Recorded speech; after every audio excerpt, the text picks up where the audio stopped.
an opportunity for rising 2Ls and 3Ls at law schools across the United States to come and get firsthand experience in public interest law. They'll meet with clients, they'll observe court hearings, and recently we added a special program that we lovingly call the Visiting Scholar Program. It's where we bring in top name, renowned attorneys and speakers to educate and meet with these students. Over the course of a week, they will do one-on-one sessions with the students, they'll meet with our staff, and it culminates in a public event. So this year we were very excited to have all you joining us. Some housekeeping, if you need the restrooms, it's going to be right outside these double doors and to your right. If you are here as an attorney trying to get CLE credit, you must sign in. The sign-in sheet is back by the front door.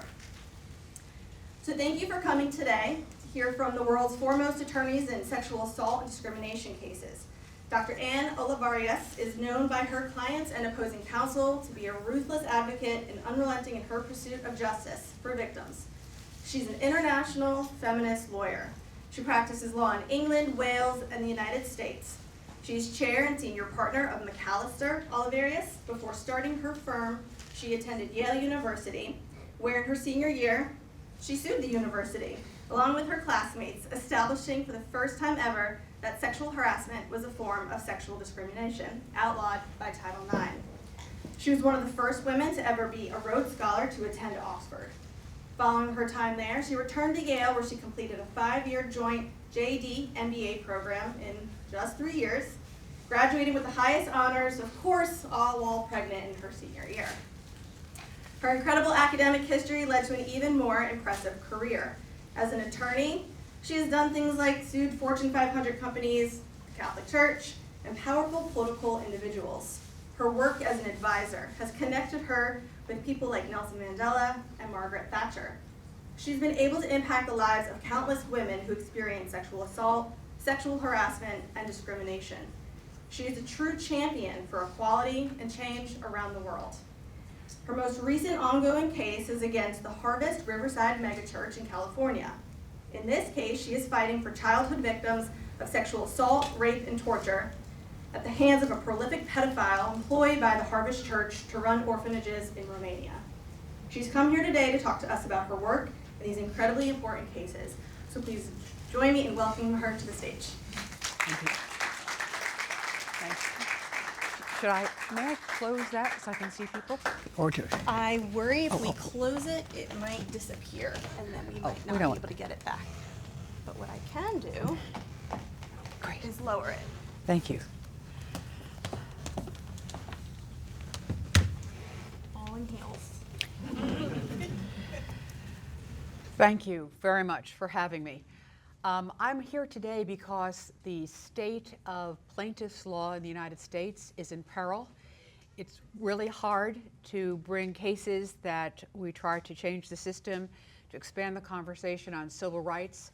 There's a lot of blockages to that, particularly in terms of money, because nobody's funding those cases.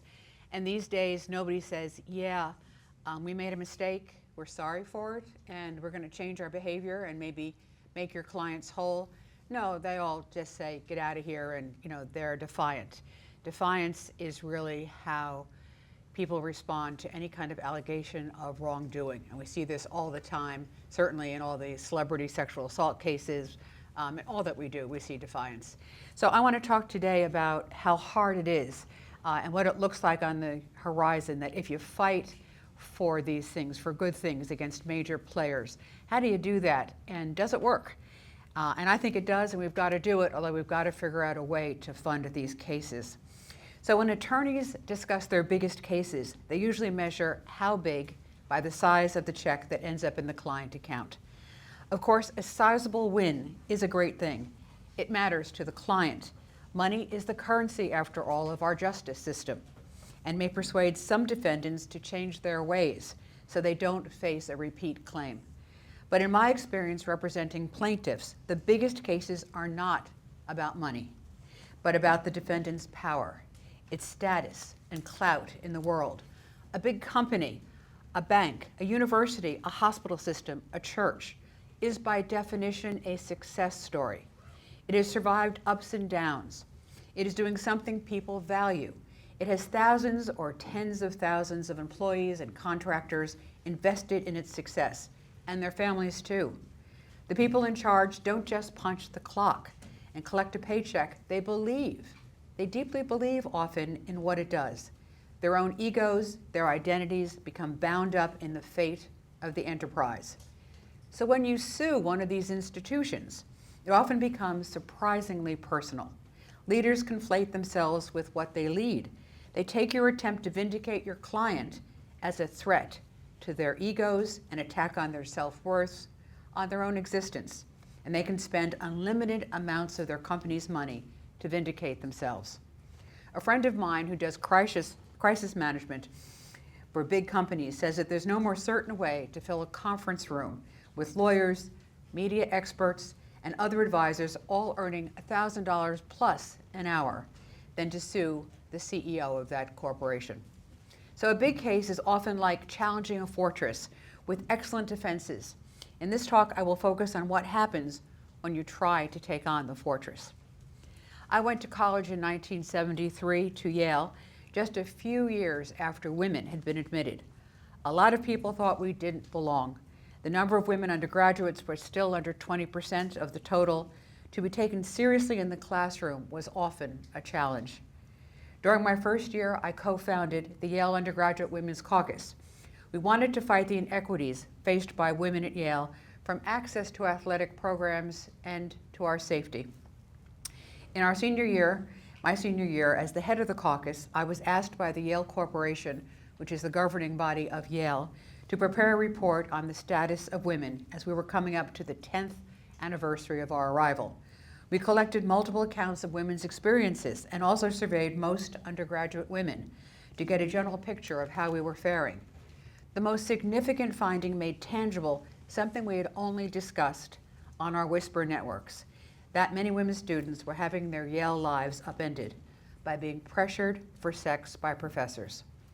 Women so targeted and who didn't play the game were given bad grades, changing majors, dropping out, and there were even suicides. Few women complained. Instead, they blamed themselves. And when they did complain, even sympathetic professors or deans would not report their colleagues taking advantage of successive classes of new arrivals. One particularly bad example was the director of bands, Keith Bryan, who used his control over access to bands and ensembles to demand sex from students. At least one of them he raped after taking her home from the hospital from a car accident. This was not just a few bad apples. This was a system of abuse baked into the hierarchy of education. We could see clearly that the university was harming women by letting this culture stay in place. This was before the term sexual harassment existed. We didn't know those words. We hadn't used those terms. And it was before the epidemic of rape that exists today was even talked about. For many, this was just an individual problem for women to learn to say no more clearly.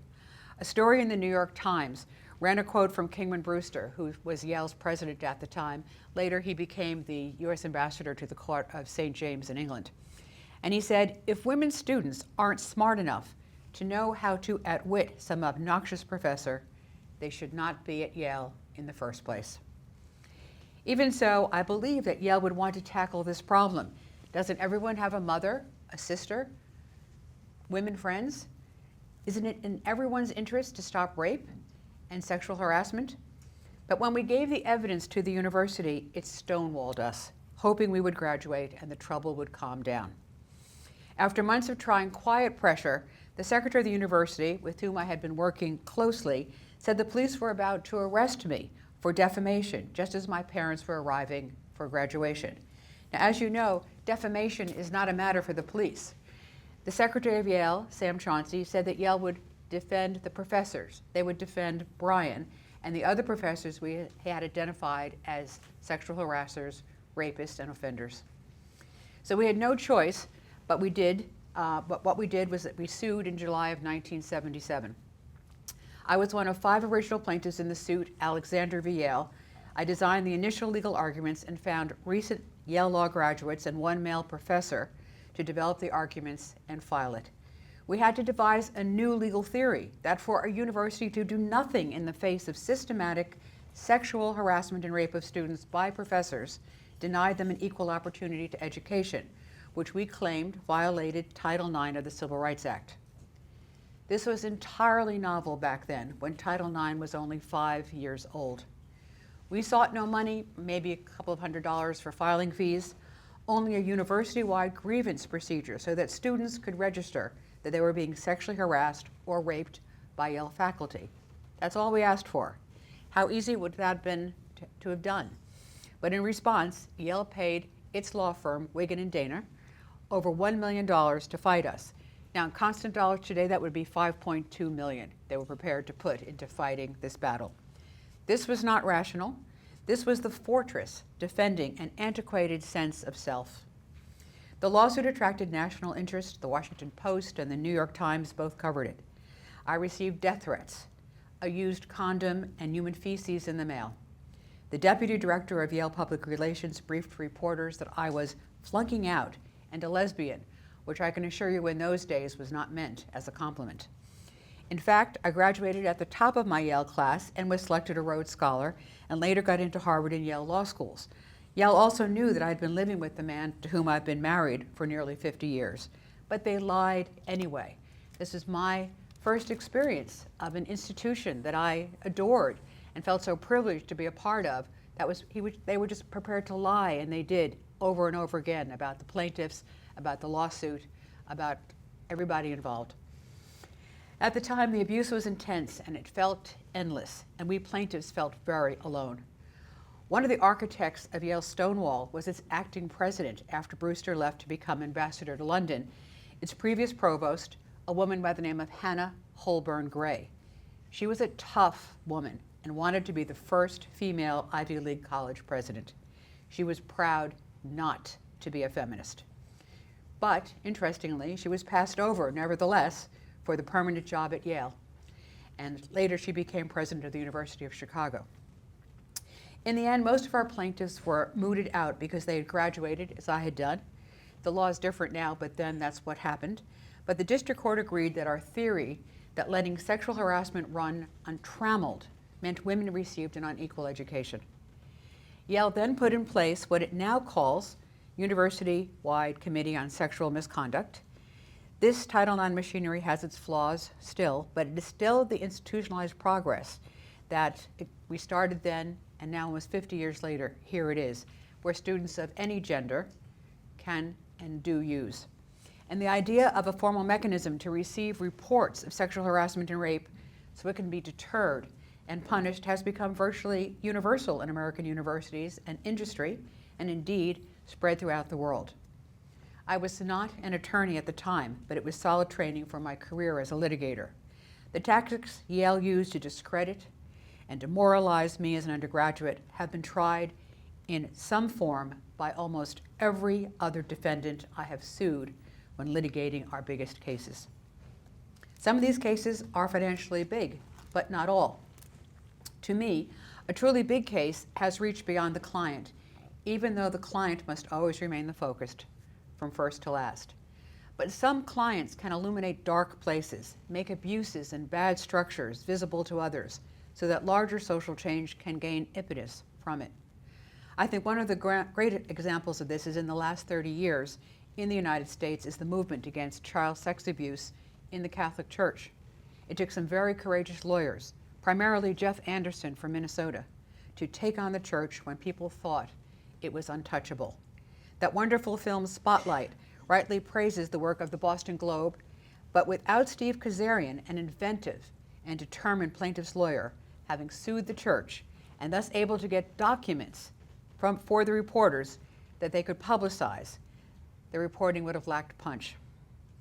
So I want to talk about the University of Rochester case because this is a recent case and it shows the difficulties of suing universities. I mean, particularly now we're having a harder time. There's been a decision issued by this court called Cummings, and that means there's no pain and suffering that plaintiffs can get if they win a Title IX case against a university. So the damages that students can get are much, much diminished. So that's a problem. But this is a different sort of case.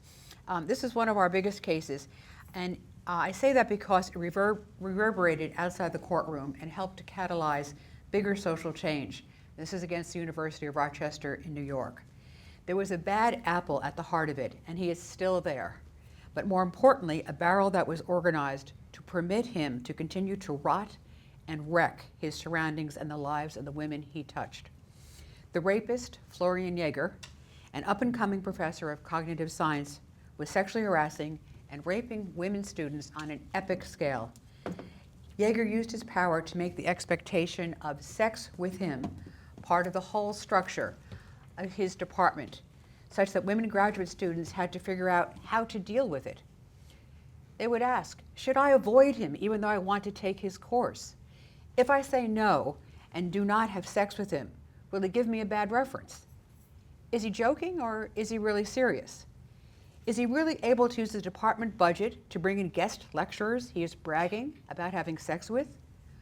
What do I do when he says at a department dinner that I owe my success to being attractive, even though I have worked hard and there's nothing to do with my appearance, my progress, and my successes so far? Starting from a single report, we ended up finding 18 women, 18 testimonies that went on record. So you can imagine the ones that did not go on record, because that always is the case, that talked about his pattern of rape and their subjugation to his abuse. Some had left his department, some had downshifted from PhD programs to masters, some had quit their PhDs, Rochester, or academia altogether.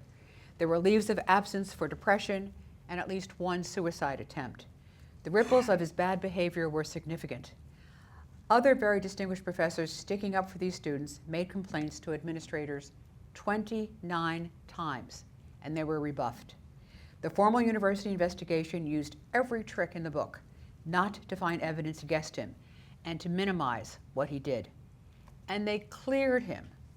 This was not money at stake. It was instead the fact that the top administrators at Rochester had records of relationships with younger subordinates themselves, and thought they could stifle the complaints of some of the most distinguished professors with their ninja bureaucratic skills. This included secretly going through the private emails of professors to find anything to use against them. These professors were also kept out of meetings. These were the most distinguished professors in the department we're talking about. They were refused promotions that were due, and they were denounced at faculty meetings as liars. Ultimately, their only recourse was to sue, which Rochester did not anticipate they would do. The suit caused a national and international firestorm, causing professors around the world to say they would not send students to Rochester as long as Jaeger stayed in place. Our lawsuit also caused an investigation by the National Academy of Sciences into how sexual harassment was affecting graduate work. It caught the wave of the Me Too movement, and two of our plaintiffs were Time Magazine People of the Year in a story called Silence Breakers. The storm was so great that Rochester hired Debevoise and Plimpton, that is Mary Jo White, former SEC chair and U.S. Attorney for the Southern District, to conduct it. You will not be surprised to find we termed it a whitewash. $5 million later, that's what Rochester paid. $5 million from a university to investigate this. The review essentially confirmed all the facts we had found, and it even found other university graduates who had had sex with Jaeger and who had been abused by them.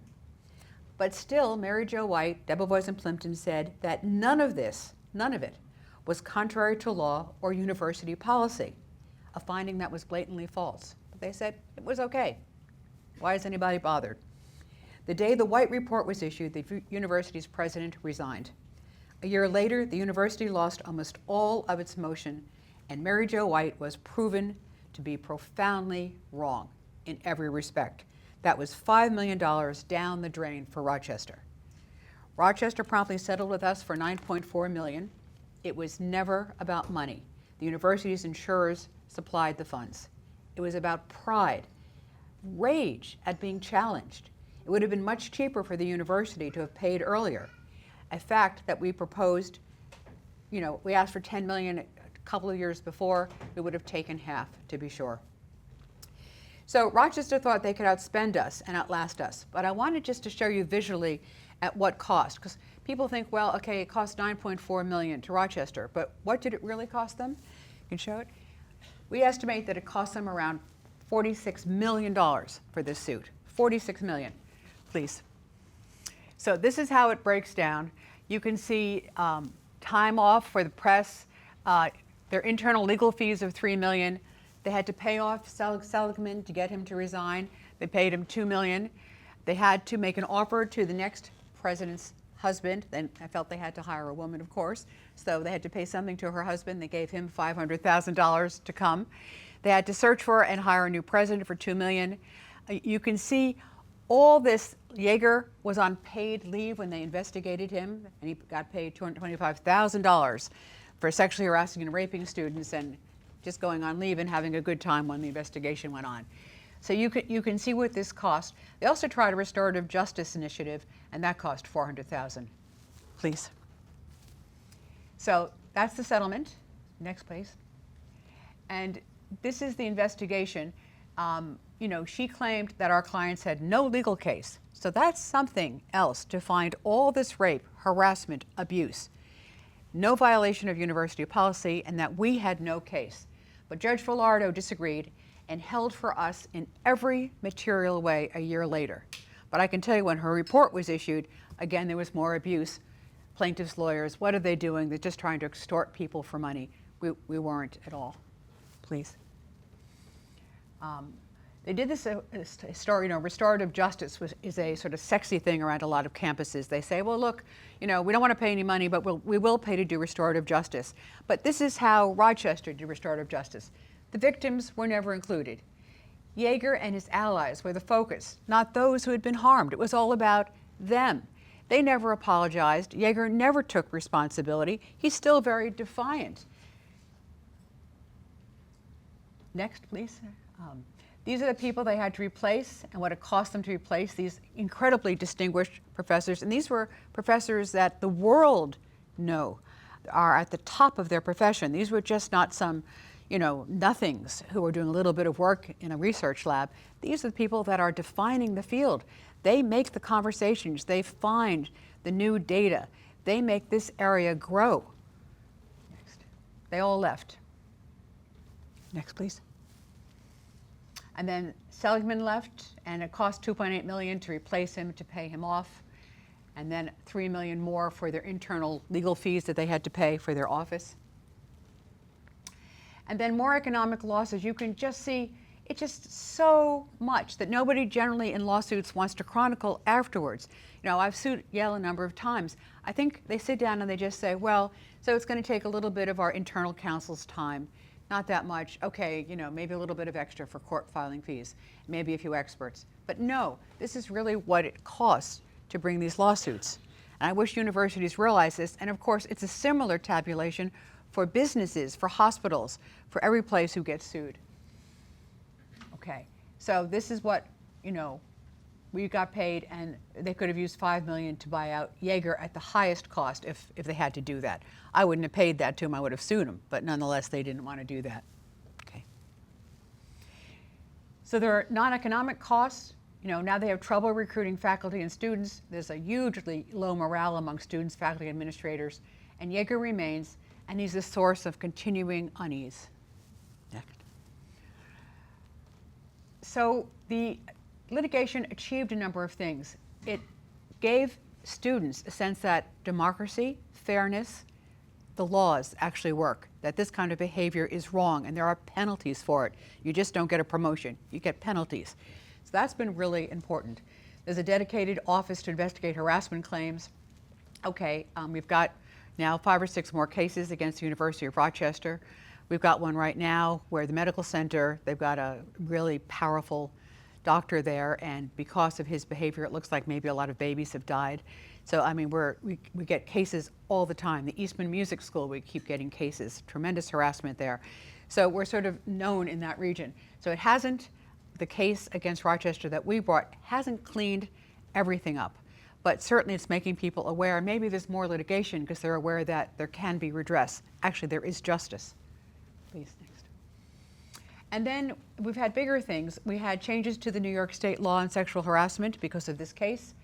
And of course, there's better diversity trainings. They're probably being abolished as we speak under Trump, but nonetheless, there's a whole new IT policy now to give some privacy to people who've got emails so that you just can't be invaded, which the university did on their email system. The law says the university owns those emails, but now there are at least some restrictions that you just don't have to undress entirely to the university if these issues come up. Okay, so that's it. Thank you. Yeah. Okay, so that's when you look at Rochester, they paid easily 9 times more than they had to settle this case. It went over many years. It caused tremendous excitement. And these days, people are hesitant to bring these cases because we actually had to fund that case. We had to bring that forward. We got paid at the end, our 40% of what we collected on the $9.4 million, and we had our expenses paid. But you have to still advance that money. And what I've learned is running a essentially contingency law practice, banks don't want to loan to you. That's just not, that's not how it works. Now there's another case I want to talk to you about, which is currently ongoing. It's in the press. It's against the Harvest Christian Fellowship. This is the case right now. It's a mega church in Riverside, California, run by this fairly famous evangelist, Greg Laurie, who also claims to be a private minister to Donald Trump. So I'm representing 23 men and women who were sexually abused and tortured in Romanian children's homes by a Harvest pastor. What I'm about to summarize comes from our complaints filed in the district court in Los Angeles. And I've got to be careful about that. What I tell you is only the stuff we put in the complaint. There are much bigger stories to share with you, but as you know, in cases like this, they would love to file a defamation lawsuit on me for saying what we believe to be true, but we haven't put it into the complaint. So I'm only talking about what's been filed in the federal court in Los Angeles because that's protected communication, and I can discuss that. The abuser told these kids as he's raping them and torturing them, he's often rubbing their buttocks, and he says, "What I want, God wants." Harvest and Greg Laurie ignored concrete evidence of epic abuse while paying this man, this pedophile, $18,000 a month to run the homes. Now let's go back, $18,000 a month. There is another pastor getting paid $1,700 a month in a different church, running as big an operation as this man, Paul Havsgaard, is running. And he's also got family and he's got to feed everybody on $1,700. So the difference in running his operation, where everybody actually got fed, versus Paul Havsgaard and the Harvest operation at $18,000, where a lot of the kids didn't get fed, is quite extraordinary. So I just want to point out the difference. That money, $18,000, may not seem a lot here to you in this crowd, but in Romania, then it was, a massive sum of money. And a lot of that money he skimmed to pay for his sex life, including gifts for his favorite and hush money to employees. The children and the employees were desperately poor and endured it all without, to avoid being put back on the street. The abuser, Paul Havsgaard, is a veteran Harvest pastor and close associate of Laurie over decades. He claims that he was the number 2 to Harvest for many, many years. We uncovered that he routinely raped his own sisters when he was a teenager, along with his brother, who was another Calvary minister serving in a church near Harvest, starting when these girls were 6. He sexually assaulted a foster girl put into his care, and a 4-year-old girl who, after raping the 4-year-old girl, he peed inside her. But even after definitive proof of this abuse in Romania got back to Harvest and to Greg Laurie in California in 2004, nothing was done. Now the abuse, I don't know how much that Greg Laurie and Harvest knew about the 4-year-old and about the sisters. The sisters were reported to the church. They claim they never got the report. Well, you expect these things. This is what they say, of course. And I don't know if they knew about the 4-year-old girl, but certainly the abuse going on at the Harvest homes was well documented. So Harvest kept Havsgaard in place until 2008, and the whole thing was covered up. And that gave him license for another 4 years after conclusive proof arrived to Greg Laurie in 2004, although we think he knew a lot sooner. But we know for sure we have evidence, hardcore evidence, of 2004 being told. He let him continue for 4 more years to rape and torture these kids. From the start of his mission in Romania, which began in the late 1990s, Havsgaard raised money for Harvest, a lot of money, which made it important for Greg Glory to keep him. Harvest wanted to keep him in place because he kept earning money. The homes were named Harvest. Harvest funded the homes. Its congregants sent them supplies and sponsored individual children, though Havsgaard stole most of the funds. Apparently there was no oversight of any of the books. The children wore Harvest-branded T-shirts. Havsgaard brought children back to California to display at church services to raise more money and to abuse them and have sex with them there. Despite these multiple bonds between Harvest and its Romanian homes, which I'm arguing in the lawsuits, created a duty of care by Harvest to the children living there, Harvest and Greg Glory are doing all they can to deny responsibility for their actions. Now, I anticipate that this is a losing argument, and I hope so. It should be. Glory clearly had the power to remove Havsgaard, but instead let him continue to rape and molest in the homes between 2004 and 2008.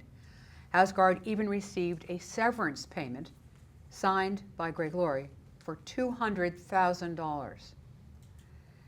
And Laurie still allows him to work with children in other Calvary churches nearby. This is a big case, not because of the money we might win, and we might win a lot. In California, for the kind of fact pattern we have for these kids, you could win anywhere from $800,000 per kid to $10 million. We'd be entitled to punitives because the church knew, if we prove that, this could be a massive church. It could actually perhaps topple the church. We know they have real estate holdings of over $100 million. They're just north of where the fires were in LA, and they have tons of property. But this is a big case, not because of the money, although obviously Harvest is in it because of the money, but because we are piercing the veil of religious immunity. We are saying that no one, no pastor, no man of God is above the law. And it looks like many, many deeply committed Christians are on our side. And the scandal we helped uncover has now become part of the protests against Greg Glory's involvement in Turning Point USA, now run by Erica Kirk. The University of Rochester, Harvest, and the Yale case almost half a century ago do not seem obvious bedfellows. Two deal in PhDs, the other in salvation. But when you look at them as a litigator, the defense engine is the same. The three institutions believe protecting themselves comes first, and that it serves a higher purpose. Each of these three institutions decided that protecting the great man, the star professor, the reputation of the famous pastor or the university president was more important than doing the hard work needed to clean up a genuinely big mess their negligence or worse had created and supported.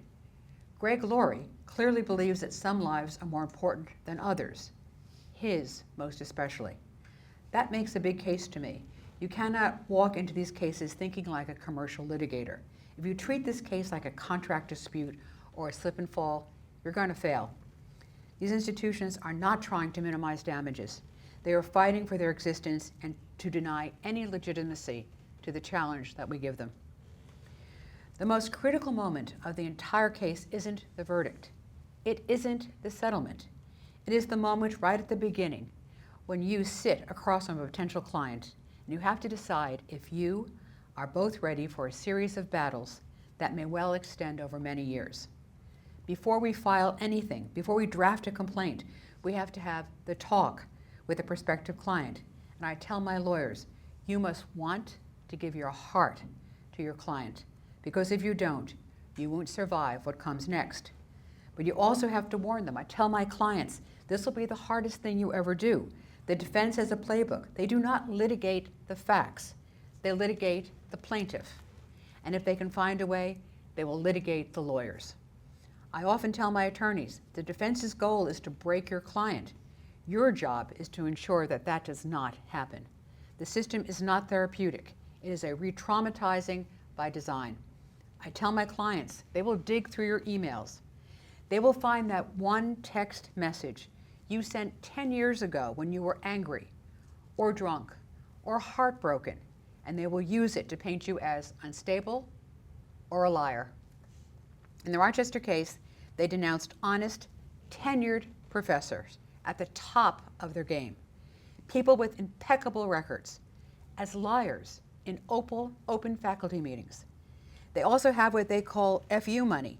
The University of Rochester hired Mary Jo White, former SEC chair, for $5 million just to rewrite a report saying they did nothing wrong. And to be sure, there are lots of firms that do these investigations, allegedly independent investigations. They never hire plaintiffs' firms like us who know all about doing investigations. We do them all the time. They would never hire us. They hire people who they can already give the outcome to. It was clear when Debevoise got involved that even though they unearthed all the evidence that we used so purposefully and effectively in our case, at the end they were going to say none of it mattered. They were just going to dismiss it.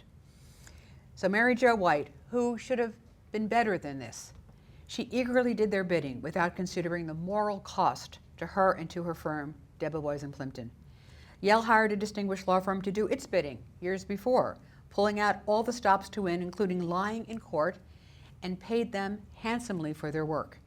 In Harvest, we have a group of essentially illiterate, homeless, desperately poor men and women, many suffering PTSD, who are trying to fight a pastor with a $5 million home in California, a personal valet, a second home in Hawaii with a stunning view apparently, a chauffeured car, and a giant social media machine dedicated to his personal advancement. It's not a fair fight. The defense isn't trying to win on the merits. They're trying to bankrupt your clients, and us, of course, as attorneys, not just money-wise, but also emotionally. Contingency cases require plaintiffs and their attorneys to stick it out for years, often before getting any money at all, whereas the defendants enjoy getting a regular paycheck throughout the years and years of all the litigation. And what do? Their job is to delay justice. If you are afraid of your opponent's wealth and reach, or if you simply cannot afford to outlast them, you have already lost. So how do you fight an enemy with unlimited resources? An important practical defense, if you're lucky enough to accomplish it, is to have multiple plaintiffs backing each other up. They provide overlapping proof and mutual moral support. As a practical matter, defendants find it much harder to call 5 plaintiffs liars than a single one. Of course, there can be challenges in managing multiple plaintiffs, but we have found that most always you can avoid serious conflicts. Besides that, as lawyers, you have to realize that bringing a legal case is fundamentally telling a story. Unlike a novel, it has to be a true story. It depends first on getting your hands around the facts and figuring out how to marshal them to your client's advantage. There will always be negative, inconvenient facts, no matter how perfect a plaintiff is. Guido Calabrese, who taught at Yale when I was there and who is now a Second Circuit judge, told us in torts that if you have a case where all the facts line up and your proof seems perfect, you may well have a fraud. When we said, why? The facts should tell us a different story. He said, no, because people, all of us in this room, we don't lead our lives as if we're going to be sued. We don't lead our lives perfectly. We don't think ahead about what do I want to do to make sure I've covered myself on that. You don't think you're ever going to be investigated. So we lead chaotic, sloppy lives, all of us. That's the nature of the human existence. So you have to build a narrative marrying the facts and the law in a way that is both persuasive to a layperson and convincing to a judge. Shaping the public narrative can be a false multiplier. Too many lawyers hide behind no comment. Often, shaming is a more powerful weapon to use against many defendants than discovery. Publicity can shake loose other witnesses, as it is doing in the Harvest case, with our investigator getting multiple calls from Harvest dissidents and refugees. It can help plaintiffs see that they are doing something important when they wait for an outcome. It can teach people what their rights are and encourage other people facing similar abuses to come forward, putting some small bricks in the edifice of social progress. But on a cautionary note, shame appears to be a shrinking commodity in American life. Our president has 28 credible accusations of sexual assault and rape against him and brags about grabbing women by the pussy. The Tate brothers have been freed because of Trump pressure, particularly coming from his younger son, Barron, when Barron was still in his teenage years. The EEOC is being gutted. The idea of equality is now apparently a dirty one. Diversity, it's becoming a distant and untenable concept. Even in the Harvest case, where there is probably no one in the country, I hope, in favor of child sex abuse, Greg Laurie is blaming rich, liberal lawyers, myself and my team, for extortion and doubling down on this cry with its MAGA base. And the mainstream media has left the story alone. How interesting that Alexander v. Yale, we had New York Times, Washington Post, we had national coverage. In this case, Christian fundamentalists are covering us. It is odd and a little bit concerning to me that people like Tucker Carlson are talking on our behalf. Other people are too, and they're doing a splendid job. But they wouldn't be our natural bedfellows, I would have thought. Where are the other people? Where is the New York Times now? Where is the Washington Post? Well, he's with Jeff Bezos. He's not going to offend Trump, of course. But how come we don't have the national and international coverage? Momentum seems to be on our side, though, right now. We researched and double-checked our facts 2 years before we wrote anything in our complaints. We didn't want to make any mistakes, because one mistake and they come after you. We have multiple plaintiffs, which means it's harder to pick off individuals.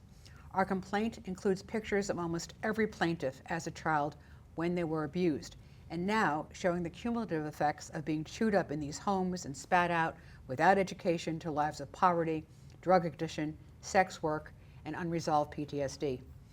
Since the defendants refused to settle, we have done all we can to raise the public price to Harvest and Laurie of aiding, sponsoring, and benefiting from and covering up child abuse over 20 years. We made sure the Harvest narrative wasn't about a church under attack. We would lose that. We made sure it wasn't about faith.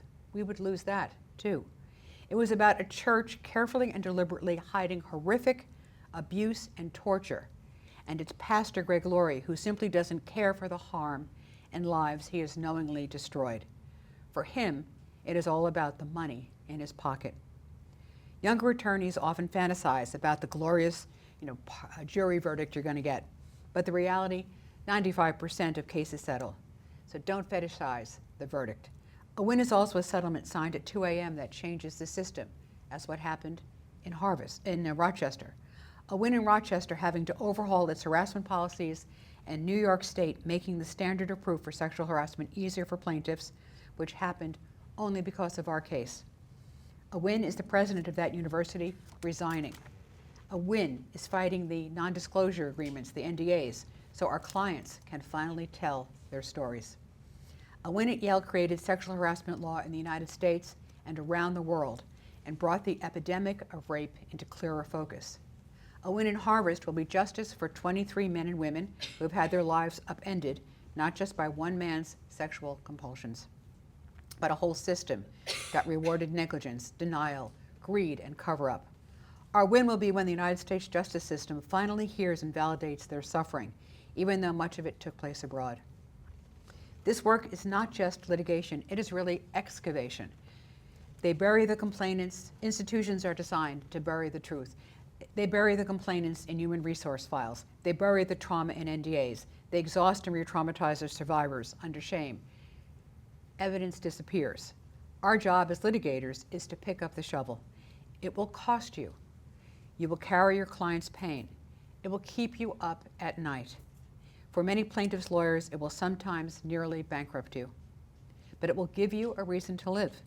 It will give your professional and personal life purpose. Whether it is a university in Connecticut or New York or a megachurch in California, the playbook of power is the same. But ours has gotten smarter, and it will continue to. Be relentless, be prepared, and pick your fights carefully, because you don't want to start one that you can't win. Thanks.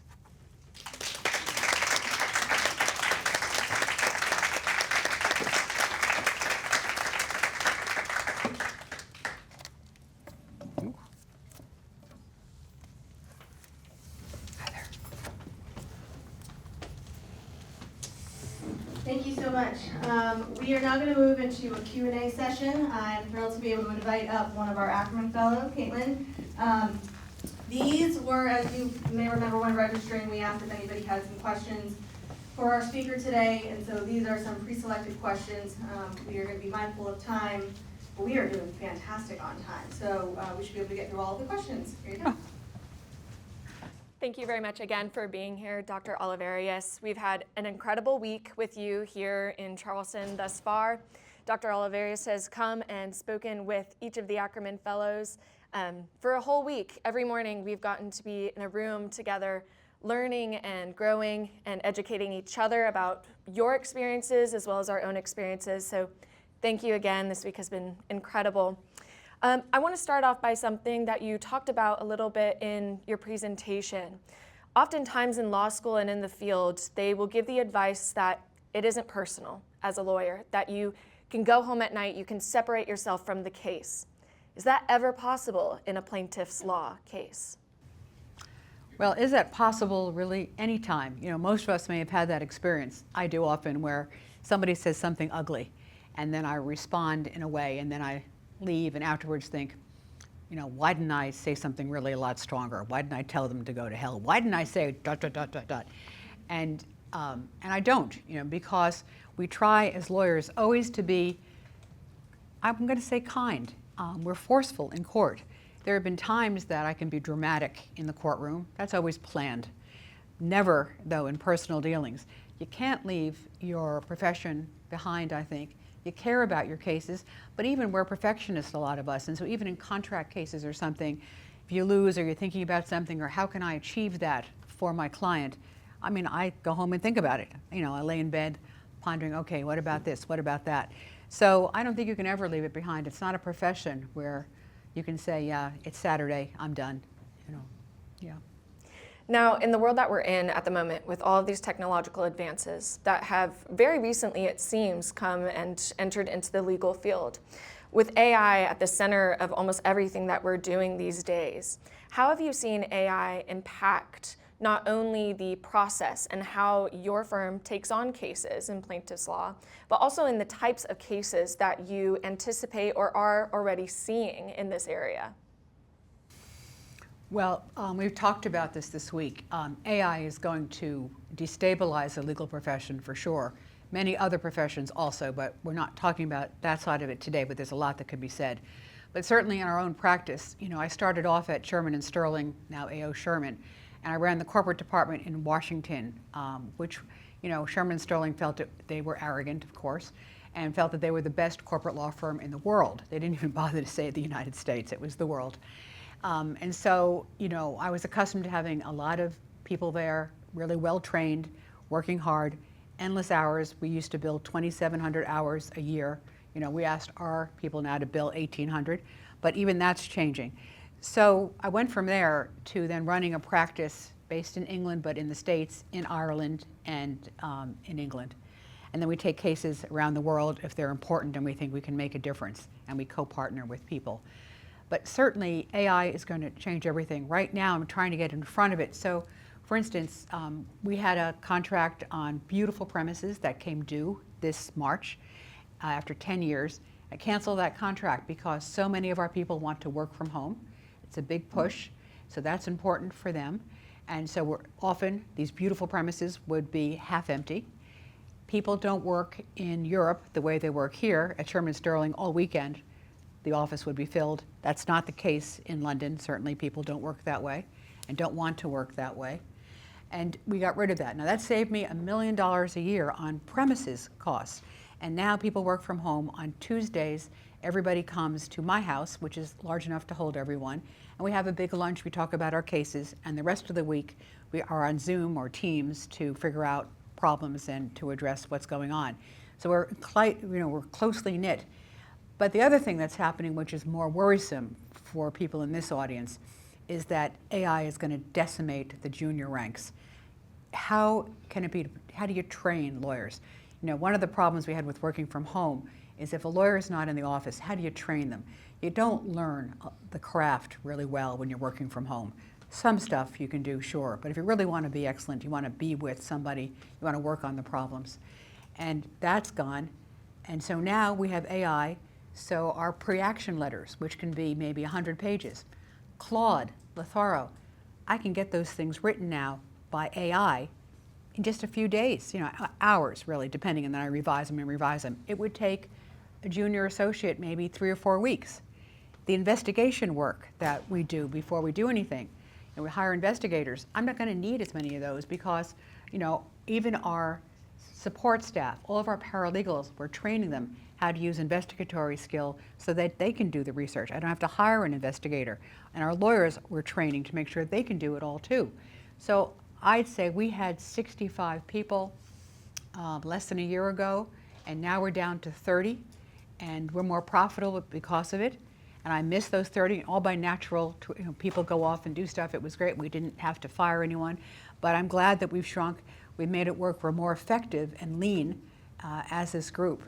And so it's easier to pay our lawyers who stay a lot more money. And we're also paying them, I guess that's the other thing, because of AI, we're offering people to be contractors. So we pay them 70% of what they bill and collect from clients. And that can be really lucrative, but it gets you a certain kind of person who's really keen to work, who, you don't have to worry she's taking time off or he's taking time off to take care of children or any of that. People work at the pace they want, they get paid what they earn. So that's a whole new trend, and I think that's going to catch on increasingly. And I know the biggest law firms, the Magic Circle firms, the Wall Street firms, Mishcon I just spoke to recently, and a couple of others, they're all cutting their training programs. So where we have training programs, and I've always probably trained hundreds of people, it's really cautious, very expensive to do that. We don't do that. We have our last 2 trainees. Once they become proper solicitors, which will be in the next few weeks, then we're not going to take any more on. So this is a really different law world, and we're coming out. We've spoken to the Ackerman scholars here. What are you going to do? What kind of law are you going to practice? You've got to think about that now, because it's only going to be 4 or 5 years before there's a revolution in the practice of law. It's not going to be something, you don't have to worry about the next generation. No, it's your generation. It's happening in real time, and it's going to collapse the profession. Absolutely. And additionally, when you are looking at taking in cases, you take on a lot of cases involving revenge porn, pornographic images or videos that are released online. How do you think that artificial intelligence may affect those cases, or do you think it will affect those cases? Well, it will affect everything, for sure. I mean, the biggest problem I think we have in civil society is the lack of regulation of the internet. And until people, you can identify who's using the internet and what they're saying and hold them accountable, then it's just going to be a sewer, and trolling and doxing, particularly of women, will be standard fare. A woman has an opinion that's quite innocuous, and she can get trolled and said all sorts of terrible things about her.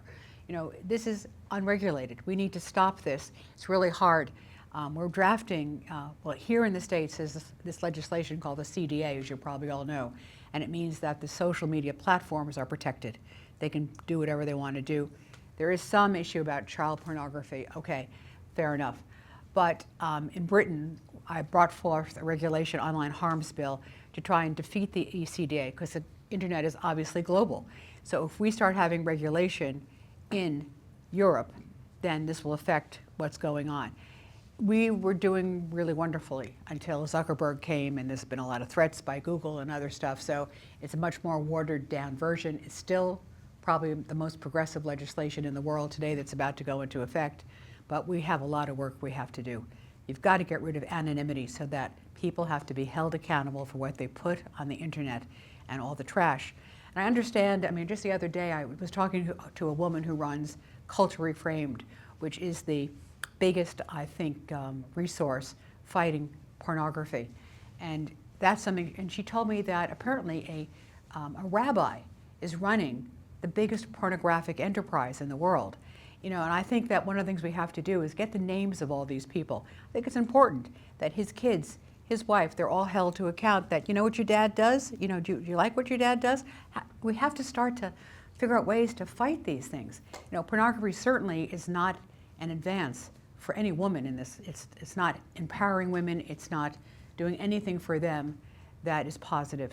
It used to be when I was at Oxford, go back 40 years, people said, well, people would be critical of porn.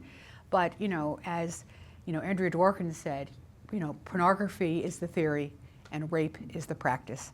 And that's what we have learned has become the truth. So we have to address pornography, AI, certainly with deep fakes. We tell our girls now who come in and they say their pictures have been sent because, still judges will say in the UK, well, why did you send those pictures to that guy? And then she says, well, I thought he loved me. You know, we were in this relationship. I would say, Your Honor, this is how dating happens. Even 60-year-old, 70-year-old, we have a woman who's 84 who had her pictures put on the internet. And, you know, she said, even at my age, you know, my pictures are still going out. People date this way now. So we have to realize the world has changed. And instead of criticizing the people who are sexting and doing this, perhaps what we should do is give them ways to handle it. I always say to the women who come in, look, just say they're a deep fake. It's your face, but it's a deep fake the rest of the body. That's not your body, to try and save you that, you know, horror of having to contend with your nakedness all over the place. You know, I think that's the best thing to do, and I think, you know, certainly the younger generation is doing that because there's so many around. And the consequences are that people lose jobs. And there's no question about it. You're not going to be, you know, have the options that you once had if you've got your naked pictures all over the internet. And you want your kids at some point, because they're permanent, so you want your kids seeing those things, you know. Yeah, thank you for that insight. Additionally, you are an international lawyer. You've worked in the United States and abroad doing cases, and I wonder if there is anything that you think that the United States needs to do to catch up with some of the practices that are more normalized, where you've worked otherwise in England and in Wales, and even in your travels around other areas of the world. Well, you know, I came of age at a time. I came from a very poor background, lower middle class, and I was brought up to believe that America was the shining star. We were the best country in the world. We had the best morals. We were there, you know, doing the good stuff. And then Jimmy Carter came and talked about human rights, and I believed all of that. And then I used to think when I got to Yale that, okay, women are now being educated, you know, it's a meritocracy. Just work hard, you'll prove yourself. Well, okay, now I'm 71. I don't believe it's a meritocracy at all. It's who you know. It's the opportunities you might be lucky to get. It's not a meritocracy. A few of us have gotten through, sure. So I've become fabulously wealthy by doing work that is good. And I'll come back, that's my commercial approach. But, you know, other roads women, we all make a lot of money, pretty much, some exception. But the exceptions don't prove the rule. The mass of women are still earning 59 cents for every dollar that a man is doing the same job. We're really in quite a terrible state.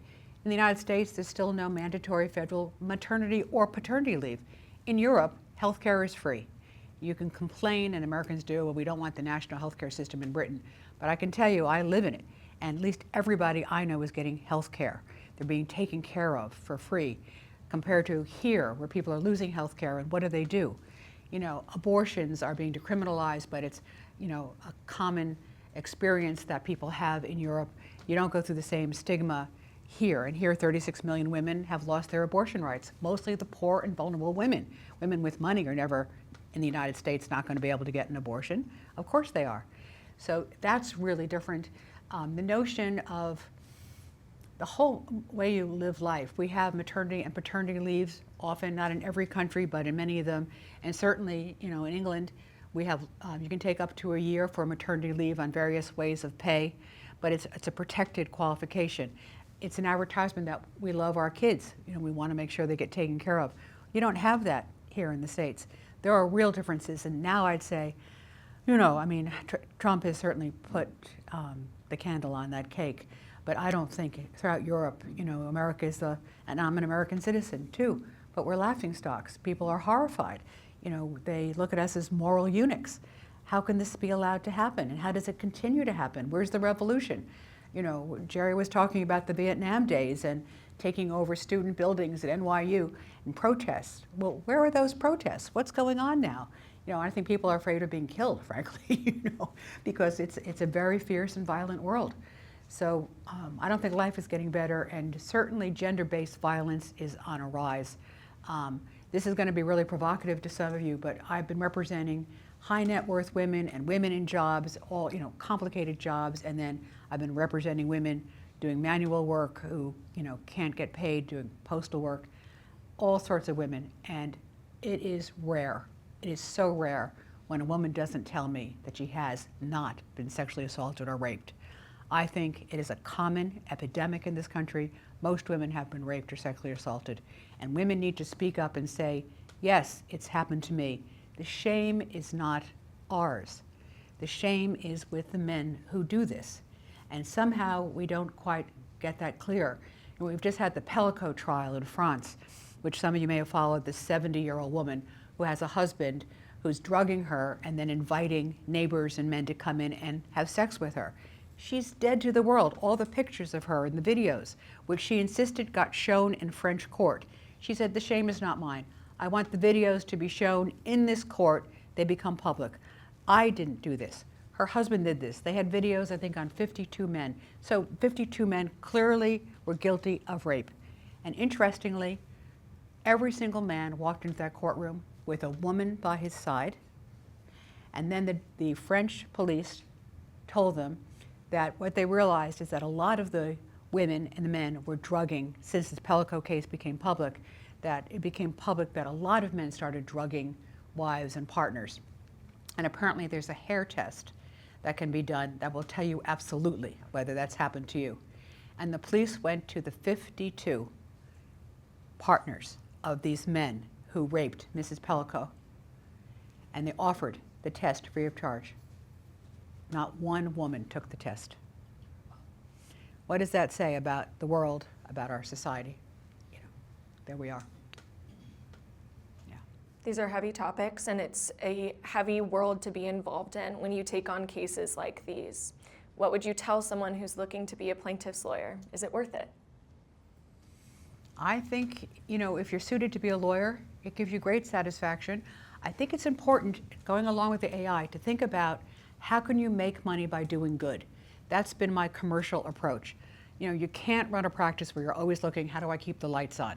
Everybody who comes in who's been a revenge porn victim or assaulted, they'll say, why should I have to pay a lawyer? Nobody wants to pay a lawyer because they think they've been damaged and society should somehow pay. But I still have to pay our lawyers. I have to pay for the electricity and, you know, how do we live? So I think do it if you want to do it. Think about what kind of law you want to practice. I mean, there hasn't been a day. I work 7 days a week. I've got a big family, and I have family, and I work 7 days a week, and I love everything I do. Every morning I get out of bed, and I feel so lucky to be doing the work that I'm doing. But I figured out a way to make money by doing good. I commend that to you. That's your challenge. Figure out, because without money, you know, you don't have independence. Then you're locked in. And we see this with domestic abuse cases. Why do women stay with those miserable husbands who beat them up? Only because they can't survive if they leave. We know that.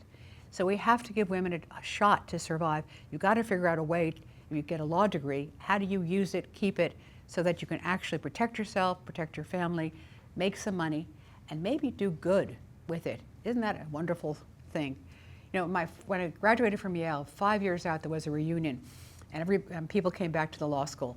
And people say, oh, you know, how are your jobs? People were saying, oh, making a lot of money working for these big firms. You know, I'm loving it. It was all, brag, brag, brag, you know, that was it. So now I go back, and of course, people are now into truth. Some of the classes died, most are divorced, you know, and they're all in a different place. And you say, well, what do you think about your life? And almost every single one says, what the hell did I do going to Wall Street? What was I doing? Doing buyouts and, you know, these kind of transactions. What kind of satisfaction? Did I actually do good? Did I help the world? And they're thinking about that. I'm sure, you know, if you do a buyout that starts a business and that hires people, well, you've done some good. But there's a lot of work, certainly in our litigation. You know, we're up against the Proskauer firm right now, and, you know, we have a case against Mount Sinai Hospital defending doctors for discrimination. And, you know, it just amazes me that they will spend so much money fighting what they know are good people trying to do well. This is why people go to be doctors. You know, they're there trying to change the world positively, to save lives. And I'm up against, they must have spent millions and millions and millions that should have been paid to the doctors and to cure the discrimination. They don't do it. And these people go home, I'm sure they feel good about themselves. They take it personally now. You know, they're trying to find something with our doctor plaintiffs that they can attack, you know. But the other thing is, in our firm, I offer therapists to any therapist they want to use. If they want to use it, we pay for it. In case the work gets hard, you have to learn to compartmentalize. When you're with somebody, you're in the moment with that person. And when you leave, you've got to then get out of that head space and you've got to go someplace else. And take care of yourself. Get a good therapist, because these kind of cases, if you're trying to change the conversation on important issues in society, they're going to churn up inside of you, whatever your upbringing has been. And you want to think about all that and how you're going to deal with that. And it's important. So don't be hesitant to ask your firms to pay for a therapist. We certainly do that routinely. Thank you very much again for being here, for sharing your insight and being an inspiration to each one of us here. Thank you for coming to Charleston and shedding your light on the area. We're just so excited that we get to have someone like you here to talk to us. So that is the end of the Q&A. We'll go ahead and hand it on over to Alyssa. Thank you very much. Oh, I don't think this man needs any introduction.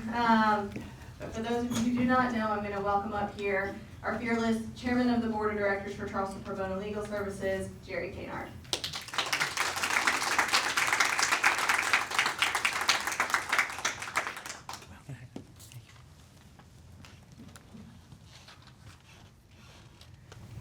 Thank you all for coming today. I'm Chairman of the Board of Charleston Pro Bono Legal Services, and it's my favorite title among many. I'm proud of the work that we do as a public interest law firm, now in its 21st year of existence. We are a small law firm of 15 staff, but we punch above our weight. And I'm proud to report that last year in the field of housing, Charleston Pro Bono was the leader in 7 courts representing clients without compensation for free and preventing evictions in 1,382 cases in Charleston County. So that's a very important part of what we do. We do many things, and we're always increasing our ability to service other areas of law and welcoming suggestions all the time. Many of you are very committed in what you do, and you in your way are public servants, and so I welcome you to this session, and I'm so happy that we were able to have Dr. Olivarius come and make this long journey from England to spend an intensive week with our Ackerman Summer Fellowship interns who were here for a 6-week course. We're now up to 16 interns over the summer, 8 in each course session. We started that 20 years ago, and I'm also happy to report that we are nearing 200 graduates of our internship program in public interest law. So I'm very proud of that and of the work that the law students do when they're here and in their careers. For me personally, and for our law students and for our Charleston Pro Bono firm, you really inspired us and motivated us and helped us to find our voice and assisted us in showing us the way with your legal skills and the demonstration of your long and successful career. You're motivating a lot of people to do the right thing and fight a good fight. I'd be remiss if I didn't say that this program and the Ackerman Fellowship is sponsored by the Ackerman Foundation. Connie Ackerman, who's no longer with us, in her career as a lawyer in Charleston, was a leading feminist in this state. In the 1970s, she was a leader in the Equal Rights Amendment, and the effort to ratify the Equal Rights Amendment. She represented women. She was a domestic lawyer as well as a fighter for all civil liberties. Your sister in the fight, and if she was here, she would welcome you in open arms. Her foundation, her family's foundation, is making this possible, and we're all the richer for your coming here and sharing with us. I hope you'll come again. Thank you. I would be also remiss if I didn't mention the 250th celebration and birthday of this country. Especially in historic Charleston, we must not forget the principles on which this country is based. And as lawyers, we must defend the rule of law and defend the unprotected. that's why this country was created. And not just to look back, but we have to be vigorous in our defense of those civil liberties in the future. Otherwise, they will be lost. And many of us can see today as lawyers where the challenges are in the legal system and in court rulings that have gone against individual liberties. We cannot allow that to stand. And so as we continue our fight, we are looking forward to the fight that's going to be led in the future by our Ackerman law students who are here with us this summer. And so I want to end by asking our Ackerman law students to come forward and join us at the podium.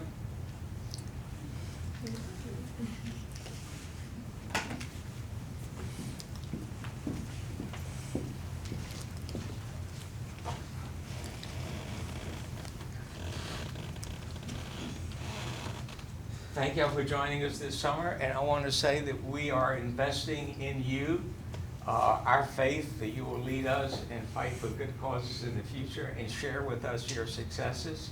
And maybe remember this summer and the opportunity that you have had as interns and as students, and pass that forward. So thank you for being with us. You are the best of the best. We told you when we invited you to come, and thankfully you did come, that part of what we hope you will see in our sessions, this is the beginning of your opportunity to make this a better world.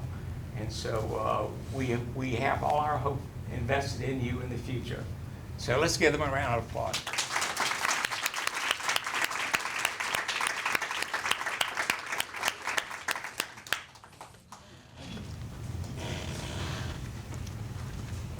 Yes. I have a question, Dr. Olivarius. Do any of the defendants utilize mediation because of the confidentiality aspects associated with that? May I? Yes. We hope that things can go to mediation pretty quickly because it's a very effective tool. But then they, as defendants say, once mediation gets brought up, they're expected to pay something. And there's a big hesitation that they don't want to do that.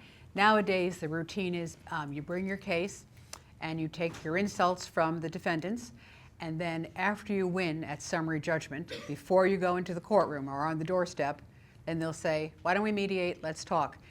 In New York, California, there are court-mandated mediation times, but if you don't go in good faith, it's a waste of time.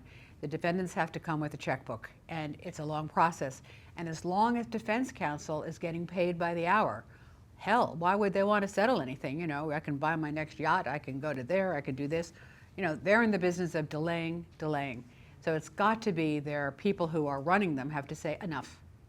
The employer has got to put a lid on it, and that's not happening, or the insurance counsel have to put a lid on it, and they're not doing that, you know. So, yeah. Thank you. Let me end by saying I want to recognize all the great work that the professional staff at Charleston Pro Bono is doing and will do in the future. And I want to recognize the great work that our CEO, Alyssa, please stand, that she's doing.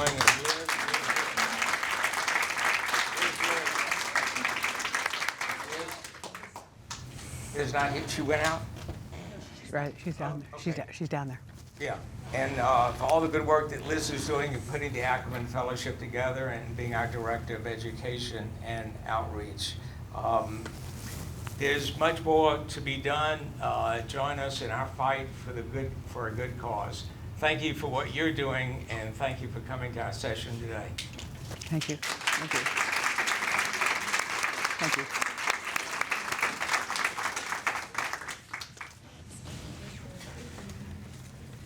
Please feel free to grab some bagels and coffee as you go. Thank you all for coming.